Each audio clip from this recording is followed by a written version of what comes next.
शीलाचा मुलगा दुबईला गेला होता. तो दुबईवरून भरपूर पैसे पाठवायचा, पण शीला प्रत्येक वस्तूंना कुलूप लावून ठेवायची.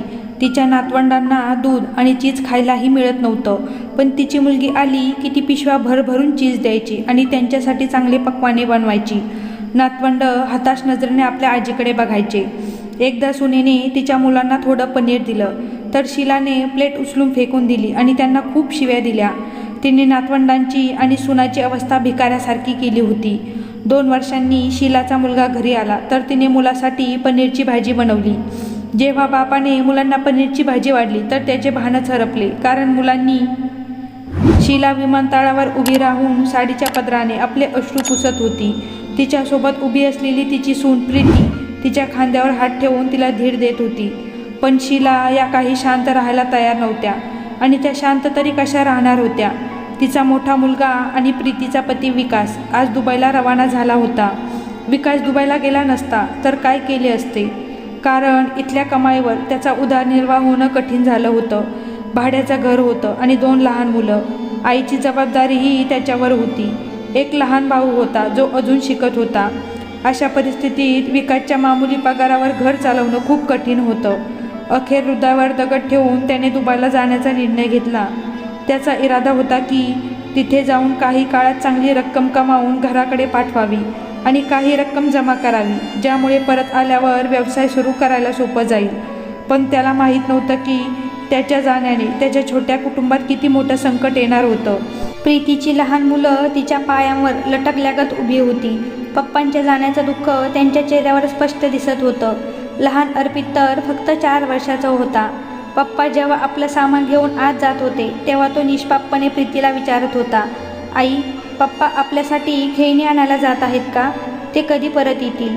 अर्पितच्या प्रश्नावर प्रीतीचं हृदय जणू तुटून गेलं होतं. अर्पितपेक्षा फक्त 1 वर्ष मोठा प्रणव शांत होता. विकासला जाऊन खूप वेळ झाला होता. शीलानेही अखेर स्वतःला सावरलं. परत जाताना त्यांनी पार्किंगचा रस्ता धरला, जिथे त्यांची भाड्याने घेतलेली गाडी उभा होती. विकासचा लहान भाऊ केशव गाडी चालवत होता, त्यामुळे तो पुढे बसला. प्रीती आणि शीला मागे होत्या. प्रीतीचे दोन्ही मुलं तिच्याबरोबरच बसलेली होती. परत जाण्याच्या संपूर्ण रस्त्यावर शीला प्रीतीशी काहीही बोलली नाही. प्रीतीसाठी हे काही नवीन नव्हतं. सासूला ती आवडत नाही हे तिलाही माहीत होतं. विकासने आपल्या इच्छेनुसार प्रीतीशी लग्न करून या घरात आणल्यापासूनच तिला हे सर्व सहन करावं लागत होतं. शीलाला सुरुवातीपासूनच या गोष्टीचा राग होता की विकासने तिच्या पसंतीची मुलगी न निवडता प्रीतीशी लग्न केलं होतं, जी दुसऱ्या जातीतील होती. पण विकासने कधीही तिच्या बोलण्याला महत्त्व दिलं नव्हतं. शीला विकाससमोर प्रीतीशी चांगलं वागायची, पण खरी परिस्थिती प्रीतीच जाणत होती. विकास घराबाहेर पडता शीला तिला टोमणे मारून आणि बोलून तिचं जीवन नरक करायची. सध्या प्रीतीच्या मनात भीती होती की विकास घराबाहेर गेल्यानंतर शीला तिचं काय हाल करेल, पण ती मजबूर होती, त्यामुळे शांत बसली होती. प्रीतीची भीती खरी ठरली. घरी परतता शीलाने प्रीतीला टोमणे मारायला सुरुवात केली. न जाणे कशी बायको घेऊन आला आहे, जिचे पायच अशुभ आहे. नाहीतर बायका तर लक्ष्मीचं रूप असतात. आमच्या सुनेमुळे उरलेली कमाईसुद्धा संपली आणि माझ्या मुलाला परदेशी कामासाठी जावं लागलं. ती वारंवार हेच बोलत असे आणि प्रीतीला त्यामुळे मनस्ताप होई. विकासकडे तक्रार केली तर तो म्हणे, आईची काळजी घेत जा, आधीच मी तिच्या मनाविरुद्ध तुझ्याशी लग्न केलंय. दोन्हीकडून प्रीतीलाच ऐकावं लागत होतं. विकासला 2 महिने झाले होते. त्याला तिथे चांगली नोकरी मिळाली होती आणि लवकरच तो पगाराचा मोठा हिस्सा भारतात पाठवणार होता. तो दिवस आला आणि विकासने पहिल्यांदा चांगली रक्कम भारतात पाठवली. हे पैसे त्याने लहान भाऊ केशवच्या खात्यात पाठवले होते. केशवने ते पैसे आईच्या हातात दिले. शीला वारंवार नोटा मोजत होती. तिला विश्वास बसत नव्हता की तिच्या हातात इतके पैसे आहेत. अर्पितला झोपवून बाहेर आलेली प्रीतीने हे दृश्य पाहिलं. ती शीलाला विचारणार होती की हे पैसे विकासने पाठवले आहेत का? तेवढ्या शीलाने तिला पाहिले. तिने पटकन पैसे आपल्या गुडघ्याखाली दाबून ठेवले. हे पाहून प्रीती चकित झाली, पण काही बोलली नाही. शीला लगेच तिरसट चेहरा करून म्हणाली, किती वेळचं बाळाला झोपवत आहेस? माझं डोकं दुखतंय. 1 कप चहा कर आणि रात्रीच्या जेवणाची काहीतरी चांगली व्यवस्था कर. आज पूजा जेवायला येणार आहे. पूजा तिची लहान मुलगी होती. तिचं लग्न झालेलं होतं आणि ती या शहरात राहत होती. प्रत्येक दुसऱ्या दिवशी आईच्या घरी येऊन बसणं हे तिचं काम होतं. प्रीतीला पैशाबद्दल विचारायचं होतं. तिला मुलांच्या शाळेचा प्रवेश घ्यायचा होता आणि त्यासाठी फी भरावी लागणार होती. पण तिला शीलाला विचारायची हिंमत झाली नाही. वरून पूजाच्या येण्याचं ऐकून तिला अजून टेन्शन आलं. ती निशब्दपणे स्वयंपाकघरात जाऊन चहा बनवू लागली. शीला केशवसोबत कुजबुज करत काहीतरी बोलत होती. प्रीती शीलाला चहा बनवून दिल्यानंतर किचनमध्ये भांडी धुवू लागली. केशव बाजारातून परत आला तेव्हा त्याच्या हातात दुकानातून आणलेल्या वस्तू होत्या. पनीर, दूध, दही आणि मिठाई, न जाणे काय काय तो उचलून घेऊन आला होता. प्रीती एवढं सामान बघून आश्चर्यचकित झाली. एवढं सगळं तर त्याच्या घरात आठवड्यातही येत नव्हतं. आज शीलाने एका दिवशी एवढं सगळं का मागवून घेतलं होतं? या आश्चर्यात ती किचनमधून बाहेर आली. समोर शीला TV ऑन करून बसली होती. प्रीती म्हणाली, आई, एवढं सगळं सामान का मागवलं आहे? पनीर तर खूप आहे, आपल्याकडे फार कमी लोक आहेत. एवढं सगळं बनवलं तर वाया जाईल. प्रीतीच्या प्रश्नावर शीलाने एकदम तडक उत्तर दिलं. का वाया जाईल? माझी मुलगी येत आहे, तिच्यासाठी बनवून ठेवत आहे. तू असं कर, अर्ध पॅकेट बनव आणि अर्ध पॅकेट फ्रीजमध्ये ठेव आणि जास्त लक्ष देण्याची गरज नाही. मी जे मागवते ते घरच्यांसाठीच असतं. तुला जर वाटत असेल की तुझ्या नवऱ्याची कमाई वाया जात आहे तर कान उघडे ठेवू नाही. तो फक्त तुझा नवरा नाही तर माझाही मुलगा आहे आणि त्याने हे पैसे माझ्यासाठी पाठवले आहे. तुला इथे राहायचं असेल तर चुपचाप राहा, नाहीतर आपलं सामान उचलून माहेरी निघून जा. शीलाच्या एवढ्या कडू बोलण्याने प्रीती हबकून गेली होती. तिने तर फक्त सामानाबद्दल विचारलं होतं. तिला समजलं की विकासच्या जाण्याने शीला आणखी वाघ झाली आहे. ती चुपचाप किचनमध्ये परत आली आणि जेवण बनवण्याची तयारी करू लागली. थोड्या वेळाने अर्पित उठून रडत तिच्याजवळ आला. केशव बाहेर बसून मजेत मोबाईलवर गेम खेळत होता. प्रीतीने एक आशेने त्याच्याकडे बघितलं की कदाचित तो पुतण्याला घेईल आणि तिला शांततेत जेवण बनवता येईल. पण केशवने तसं काही केलं नाही. रडणाऱ्या अर्पितला सांभाळत प्रीतीने 2-3 डिशेस बनवल्या. अंधार पसरत होता तेव्हा अचानक दरवाजावर आवाज आला. अरे, पूजा आली आहे केशव, पटकन दरवाजा उघड. बिचारी सासरच्या घरी काम करून थकून आली असेल. आता तिला दरवाजात जास्त उभा राहावं लागू नये म्हणून शीलाने केशवला पटकन दार उघडायला सांगितलं आणि तोही पटकन दरवाजा उघडायला गेला. केशवने दरवाजा उघडला आणि मेकअपने भरलेल्या चेहऱ्याने पूजाने प्रवेश केला. तिने खूप महागडा ड्रेस घातला होता आणि खूप मेकअप केला होता. ती आत येता शीलाने प्रेमाने विचारलं, एवढा वेळ का लागला ग माझ्या बाळाला? केव्हापासून मी तुझी वाट पाहत आहे. पूजा आपल्या कापलेल्या केसांची एक बट झटकत म्हणाली, काय सांगू आई, सुमितच्या आईला तर काम सांगण्याची एवढी सवय आहे की आता येताना माझ्या मागेच लागली की माझ्यासाठी खिचडी करून जा. मला बाजारातून आणलेलं अन्न पचत नाही. आता बघ ना, एवढ्या उन्हात मी किचनमध्ये उभा राहून त्यांच्यासाठी खिचडी बनवू का? मग मी सुमितलाच त्यांना बाजारातून काहीतरी खायला आणून द्यायला सांगितलं. असं म्हणत पूजा पायावर पाय ठेवून सोफ्यावर बसली. थोड्या वेळाने प्रीतीने जेवण तयार झाल्याचं सांगितलं. शीला पूजाला घेऊन डायनिंग टेबलवर आली. प्रीतीने खूप छान जेवण टेबलवर लावलं होतं. तेव्हाच अर्पित आणि प्रणव दोघेही खोलीच्या बाहेर आले. प्रीती मुलांना पाहून हसली आणि प्रेमाने म्हणाली, या बाळांनो, आज खूप चविष्ट जेवण बनवलं आहे. आज मी पनीर बनवलं आहे. प्रणवला पनीर खूप आवडायचं, पण पनीर महाग होतं म्हणून घरात क्वचितच बनवलं जायचं. जसं त्याने ऐकलं की आईने पनीर बनवलं आहे, तो उत्साहाने धावत पुढे आला आणि खुर्चीवर बसला. प्रीतीने एक प्लेट घेतली आणि त्यात पनीर वाढू लागली. तिने थोडंसं पनीर घातलंच होतं. इतक्यात शीलाने अचानक तिच्या हातावर मारलं आणि प्लेट दूर फेकली. हे सर्व पाहून प्रीती घाबरून गेली होती. प्रणव आणि अर्पित देखील घाबरून रडू लागले. प्रीती आश्चर्याने आपल्या सासूला पाहत होती, जी तिच्या हातातून पनीरची वाटी घेऊन ती परत टेबलावर ठेवत होती. शीला म्हणाली, तुझ्या आणि या मुलांसाठी नाही बनवलं आहे हे पनीर. माझा मुलगा परदेशात कष्ट करतो, ते तुमच्यासाठी नाही. तुला तुझ्या मुलांना पनीर खायला घालायचं असेल तर स्वतः कमव. माझ्या मुलाने पैसे माझ्यासाठी पाठवले आहेत, त्यामुळे माझ्या मर्जीनं जेवण बनवेल आणि मला वाटेल त्याला खायला देईल. आजचं जेवण पूजासाठी बनवलं आहे आणि फक्त तीच खाईल. प्रीती धक्क्याने थक्क झाली होती. प्रणव आपल्या आजीचा हा रुद्रावतार पाहून शांतपणे डायनिंग टेबलवर उठून गेला होता, तर अर्पित जेवण मागत सतत रडत होता. पूजा आणि केशव काही बोलले नाहीत. ते दोघेही त्यांच्या प्लेटमध्ये जेवण घेत शांतपणे जेवत होते. प्रीतीच्या डोळ्यात अश्रू आले. ती शांतपणे मागे सरकली. इतक्यात पूजाने शीलाकडे पाहिलं आणि म्हणाली, आई सोड ना, तू पण कुणाच्या तोंडाला तोंड देत आहेस. जेवण कर, मला खूप भूक लागली आहे. आणि छान केलंस, पनीर बनवलंस, मला खूप आवडतं. शीला तिच्या मुलीचे लाड पुरवत होती. प्रीती दुःखाने आत गेली आणि चपातीसोबत सकाळी बनवलेली बटाट्याची भाजी घेऊन मुलांना खायला घातली. पण ही फक्त त्या दिवशीची गोष्ट नव्हती. त्यानंतर तर जणू ही रोजचीच कहाणी झाली होती. घरात पैसे येत होते. विकास दरमहा खूप पैसे आईला पाठवत होता, पण प्रीतीला त्या पैशामधील एक पैसाही मिळत नव्हता. मुलं अजूनही शाळेत जाण्यापासून दूर होती आणि प्रीती देखील पैशासाठी तडपडत होती. घरात दूध यायचं तर शीला स्वतःच्या देखरेखीखाली फ्रीजमध्ये ठेवून फ्रीजला कुलूप लावून चावी स्वतःजवळ ठेवायची. स्वयंपाकासाठी जे काही आणलं जात होतं ते प्रीतीच्या डोक्यावर उभा राहून शिजवून घ्यायची. पण चांगलं जेवण प्रीती किंवा तिच्या मुलांना मिळत नव्हतं. त्यांच्यासाठी फक्त डाळ आणि बटाट्याची भाजी शिजवली जायची.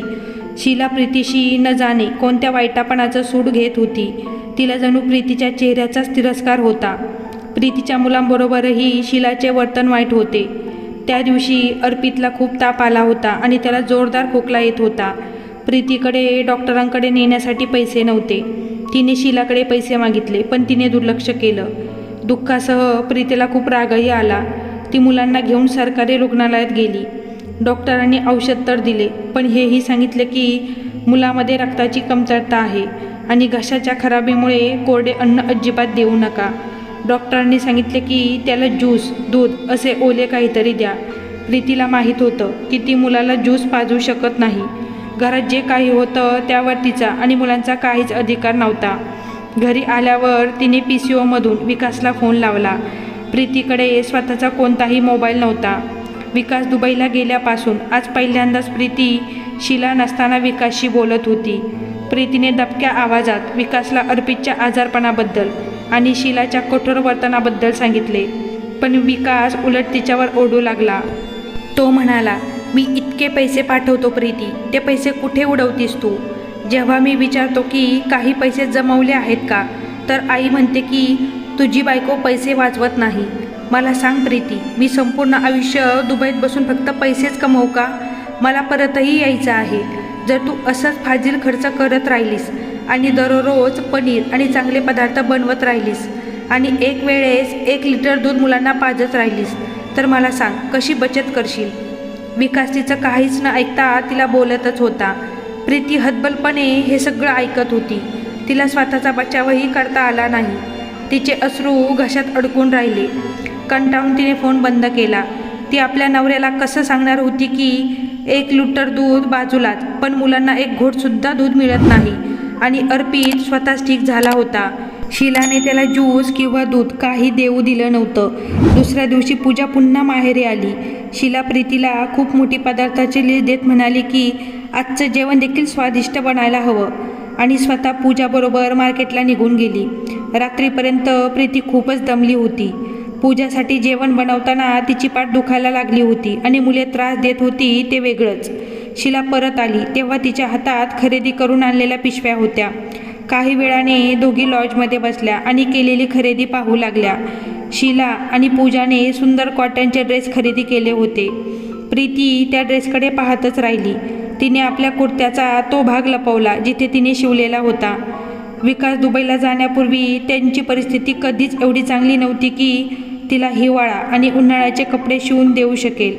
अजूनही ती तिच्या लग्नाच्या कपड्यातच दिवस काढत होती. पण आता जेव्हा तिचा पती लाखो कमावत होता, ती तरीही फाटलेल्या कपड्यांमध्ये राहण्यास मजबूर होती. तिच्यासमोर तिची नणंद ब्रँडेड कॉटनचे कपडे आनंदाने पाहत होती. तिच्या चेहऱ्यावर फक्त आनंदच होता. आज ती तिच्या मुलांना घेऊन आली होती आणि त्यांच्यासाठी महाग खेळणी खरेदी केली होती. शीला एक एक खेळणं उचलून पूजाच्या मुलाच्या हातात देत होती. तो खेळायला लागला की शीला खूप खुश होत होती. तेव्हाच आतून अर्पित आला. तो निरागस मुलगा होता. त्याने पूजाच्या मुलाच्या हातात खेळणं पाहिलं आणि आपल्या आईकडे रडत खेळण्याची मागणी करू लागला. प्रीती त्याला शांत बसवण्याचा प्रयत्न करत होती. तेव्हा शीलाने त्या दोघांना पाहिलं. ती प्रीतीला रागानेच म्हणाली, हो हो, लाव नजर माझ्या मुलीच्या आनंदाला. तुला तर कुणी आनंदी असलेलं सहन होत नाही. कधीपासून इथे उभे राहून माझ्या मुलीच्या कपड्यांकडे बघत आहेस? आग लावायची आहे का तुला? आणि आता तुझ्या मुलांनाही इथे घेऊन आलीस जेणेकरून माझ्या नातवंडापासून खेळणी हिसकवता येईल. अरे घेऊन जा त्यांना इथून. मला तर त्यांचे चेहरे आवडत नाही आणि तू पण आता इथून निघून जा. जाऊन चहा बनव आणि त्यानंतर जेवण तयार कर. शीलाने प्रीतीला वाईट पद्धतीने झिडकाडलं आणि प्रीती आपले अश्रू गिळत अर्पितला उचलून आत घेऊन गेली. तिला स्वतःचं दुःख नव्हतं, पण आपल्या मुलांचं अश्रू सहन होत नव्हते. त्या रात्री पूजाचा नवरा तिला लवकर न्यायला आला, नाहीतर नेहमीच तो उशिरा यायचा. तोपर्यंत प्रीती तिच्या मुलांना घेऊन झोपायला गेलेली असायची. आज मात्र ती त्यावेळेस किचन आवरून तिच्या खोलीत जाणार होती. तेव्हा तिने ते दृश्य पाहिलं, ज्यामुळे तिला आश्चर्य आणि दुःख दोन्हीही वाटलं. शीला, जी आपल्या मुलांवर 1 रुपया खर्च करण्याआधी 1000 वेळा विचार करायची, ती फ्रीजमधून पनीर आणि दुधाचे पॅकेट्स काढून पूजाला देत होती. पूजा नवऱ्याला दाखवण्यासाठी नकार देण्याचं नाटक करत होती, तर शीला प्रेमाने म्हणाली, अरे नाही म्हणू नकोस बाळा, भावाच्या कमाईवर तुझा पण अधिकार आहे. तसंही या वस्तू इथे पडून पडून खराब होतात. प्रीती आणि तिची मुलं तर खाऊन खाऊन जाड झाली आहेत आणि माझ्या म्हातारी जीवाला हे सर्व खाल्लं जात नाही. जा, तू घेऊन जा आणि आपल्या मुलांना खाऊ घाल. पूजाने हसतच पटकन सारे पॅकेट्स आपल्या बॅगमध्ये टाकले. प्रीती गुपचूप ते सर्व दृश्य पाहत होती. त्या दिवशी तिला वाटलं की आपण आपल्या मुलांना इथून घेऊन निघून जावं. शीला मागे वळाली तर तिची नजर प्रीतीवर पडली.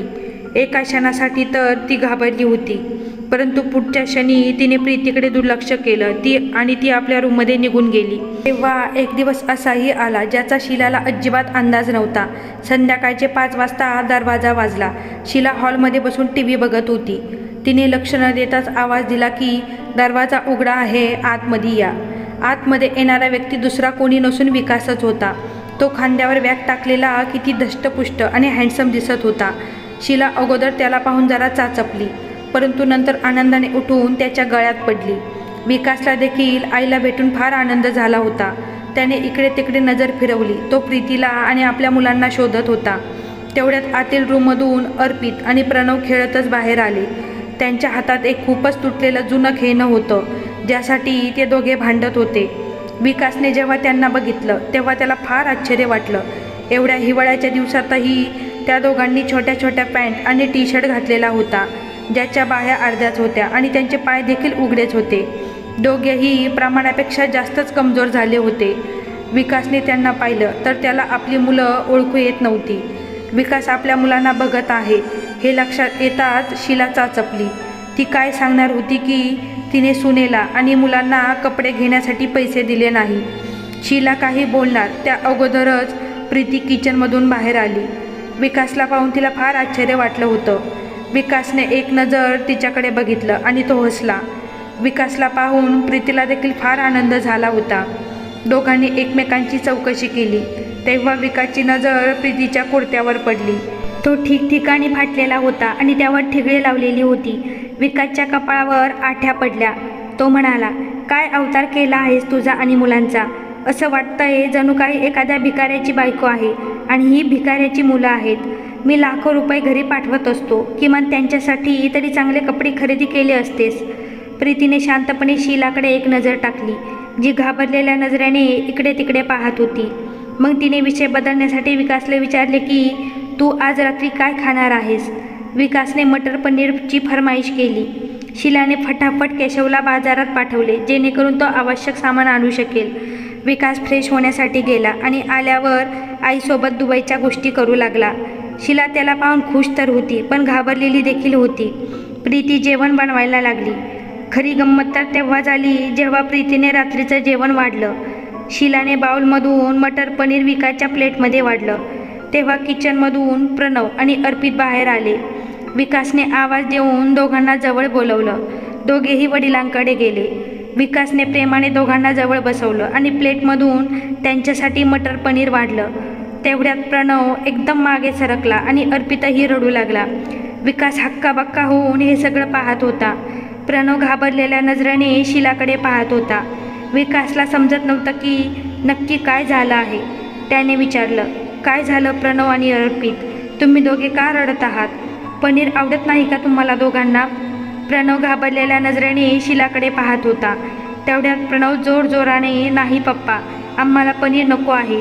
आजी आम्हाला पनीर खाऊ देत नाही.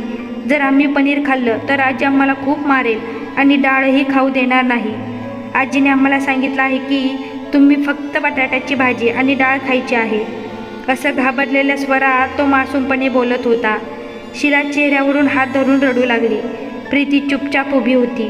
अर्पित अजूनही रडत होता आणि प्लेट मागे ढकलत होता. प्रीतीने पुढे जाऊन त्याला उचलून घेतलं. तिच्या डोळ्यातून अश्रू वाहत होते.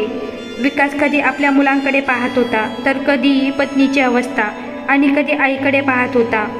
शीला महागडा सूट घालून बसलेली होती आणि तिची तब्येतही चांगली झाली होती, पण त्याची बायको आणि मुलं खूपच कमजोर दिसत होते.